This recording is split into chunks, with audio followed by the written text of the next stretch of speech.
Menschen, die mit Assistenzhunden leben, teilen ihre Erfahrungen und Gedanken. In diesem Pfotenpiloten-Podcast gehen wir der Frage nach, ob und wie man ein Leben mit und ohne Assistenzhund vergleichen kann. Mein Mann hat immer gesagt, nein, und so schlimm ist das nicht und überhaupt, und wir haben uns doch alle darauf eingestellt.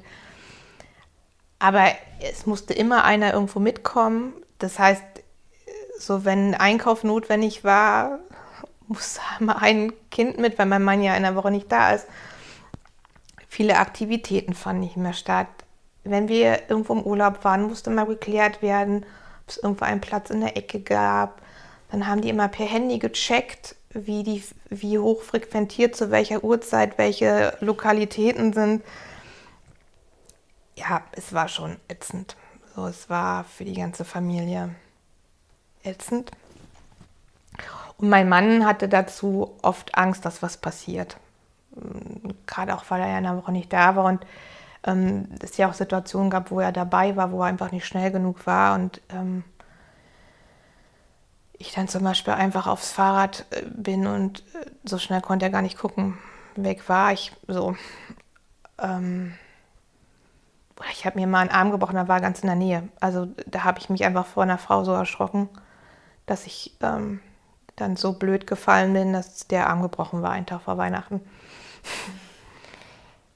Und das hat ihn total belastet. So diese Angst, so es könnte wieder was passieren. So auch als gerade dieses Weglaufen, ne? Wenn man da nicht weiß, wo man war und warum man ganz nass ist zum Beispiel. So, das ist ganz schwierig. So. Und das ist weg. Die sind alle sehr gechillt inzwischen. Inzwischen fragen sie mal nett, ob sie mitkommen dürfen. Weil sie sich alle überzeugt haben, dass der Hund das super macht.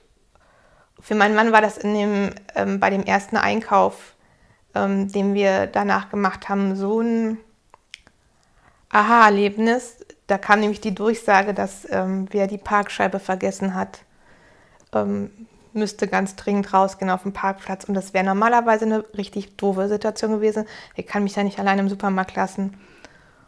Und er konnte mich völlig relaxed bei Mascha lassen. Die hat blockiert, wir standen in der Ecke und kam keiner ran.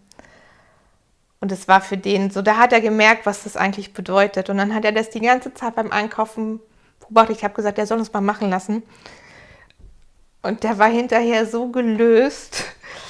Und er hätte, glaube ich, am liebsten dem Hund einen roten Teppich ausgerollt, weil er das nicht gedacht hat, dass das so einen Unterschied macht und dass ein Hund das kann. Also, dass die das wirklich so sicher macht und sich da auch nicht am Fleischstand irritieren lässt und gar nichts.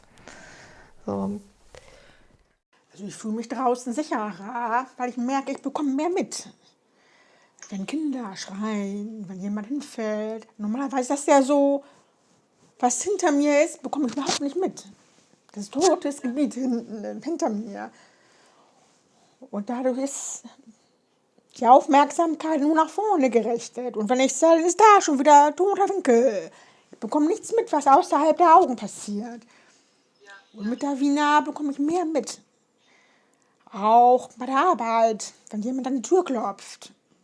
Das war vorher auch. Geht die Tür auf, ach Schock. Und jetzt zeigt sie an, wenn es klopft.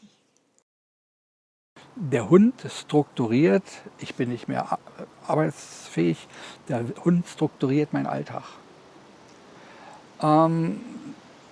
Ich wollte nach Happys Tod, das war alles sehr, sehr, sehr schwer für mich, keinen Hund mehr haben. Oder jedenfalls nicht so schnell. Und ich habe dann so oben am Fenster gesessen und gedacht, ach, es regnet jetzt im Herbst oder es ist Schneeregen, ach, ist das fein, du musst jetzt nicht rausgehen.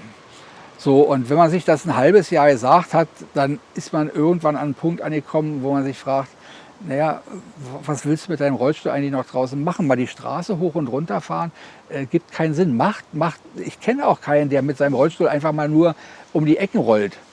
Aber mit einem Hund, so, und da kam dann doch die Sache, dass mein Vorsatz vielleicht doch ein bisschen daneben war, nie wieder oder nicht in absehbarer Zeit einen Hund zu haben.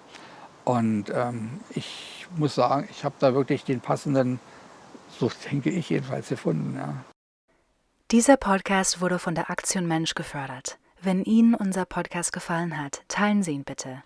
Erfahren Sie Neues von Pfotenpiloten und Stiftung Assistenzhund, indem Sie unseren Kanal jetzt abonnieren und auf www.pfotenpiloten.org unseren Newsletter bestellen. Wir freuen uns, mit Ihrer Hilfe auch weiterhin Barrieren für Assistenzhundteams ab- und Unterstützung aufzubauen.